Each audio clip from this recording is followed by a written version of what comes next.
There is another pandemic that has been going on since the beginning of American history. Hello amazing viewer, this is another collection of TikTok videos about another pandemic existence in America. I know you are so curious to know what kind of pandemic can that be, and I'll let you discover as you go on in this video. I'll let you enjoy the video, leave your thoughts in the comment section. Also remember to subscribe and share the video, turn on the notification bell. Thank you so much for being part of this. I appreciate it. And that is the underinvestment and disinvestment in poor schools, in poor communities, particularly black and brown. We need to start calling these private schools segregation academies. Let's talk about it. So in the aftermath of Brown v. Board, in particular when courts actually started mandating that schools desegregate, we actually do see the rapid privatization of schools. And this isn't just something we're saying in hindsight. This is something that people were noticing at the time. For instance, check out this 1969 article, Private White Schools Rise in the South. And actually, a lot of these schools weren't even very good. If you check out the highlighted portion, classes are being conducted in churches, living rooms, and even garages. There's also this 1970 article, Study Cites Busing for Segregation.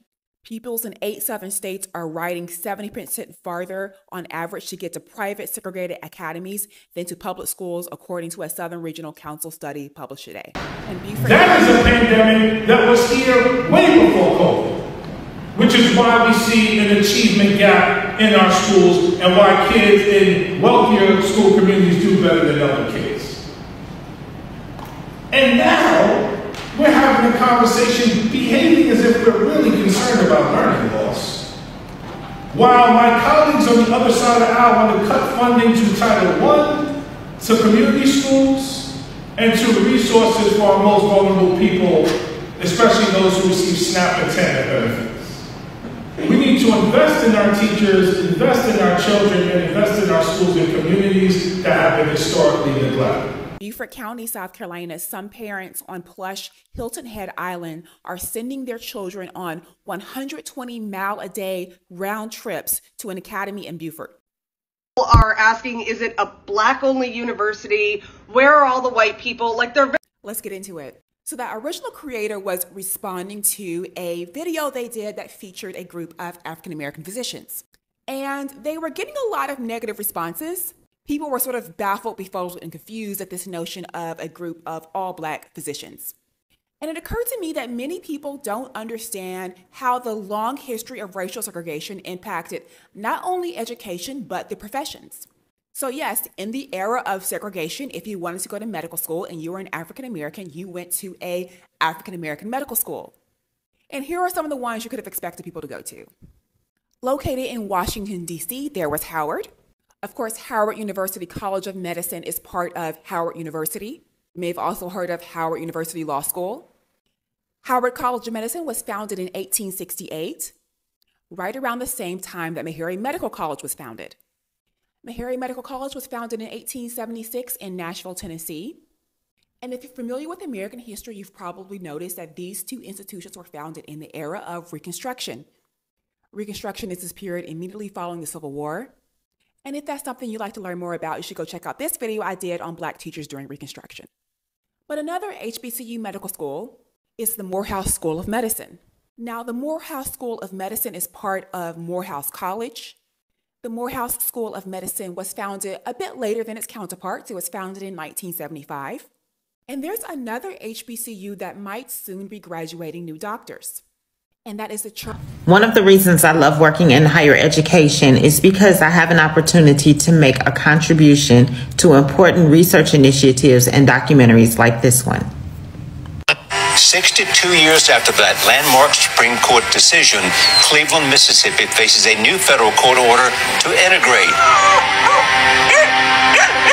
What's happened in Cleveland is there's never been a moment where you could look at the school district and say it's one integrated school district.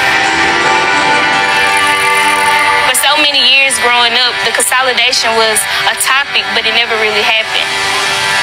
It's confusing and simple at the same time. It's not a secret why there was separate schools. At one point, we weren't even allowed to be educated. Plessy v. Ferguson was in 1897. Brown v. Board of Education was 1954. It's not like they had to make these changes overnight. They had 6 decades, but they never did it. Now we got all these different histories, but it's not taught. It was just the other high school in Cleveland. Like, we were a town that had 2 high schools. New York Times, CNN, Washington Post, they were all coming here saying, how could this happen in 21st century America? Charles R. Drew University of Medicine and Science. According to their website, they are already well on the way to getting all of the necessary accreditations.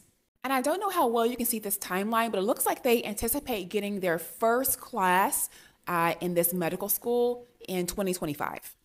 Now, unsurprisingly, these Black doctors have a history of needing their own medical association. Many people are familiar with the American Medical Association. Fewer people have heard of the National Medical Association.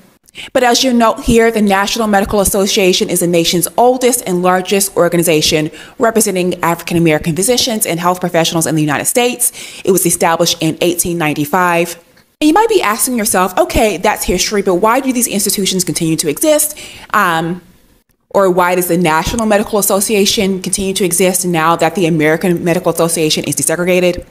And I think there are a few ways to think about this. The first is when we're talking about schools like Meharry and Howard, these medical schools have existed for a long time. They are well established. They have a long established history of creating very high quality doctors. They're not going anywhere. But also, if you look at the National Medical Association versus the American Medical Association, the NMA has a history of supporting really important healthcare policies early on. Thank you so much for tuning in. Thank you for watching. I appreciate. Share the video. Until we meet again. Goodbye. Love you.